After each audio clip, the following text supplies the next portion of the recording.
முருகன் உங்களுக்கு துணையாக இருந்தா இந்த அறிகுறிகள் கண்டிப்பா வந்திருக்கும். முருகர் உங்களுக்கு துணையாக இருக்கிறார் என்றால் முதலில் அவரின் ஞாபகம் வந்து கொண்டே இருக்கும்.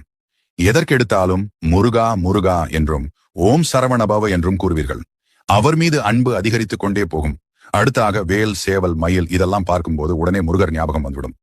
அது மட்டுமில்லாமல் வேல் சேவல் மயிலை அதிகமாக பார்த்து கொண்டே இருப்பீங்க.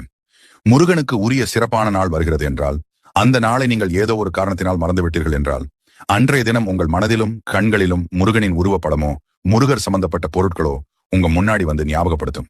இது மாதிரி உங்களுக்கு நடந்திருக்கப்ப போய் காலண்டர் பாத்தீங்கன்னா அன்னைக்கு முருகருக்கு உகந்த நாளாக தான் இருக்கும்.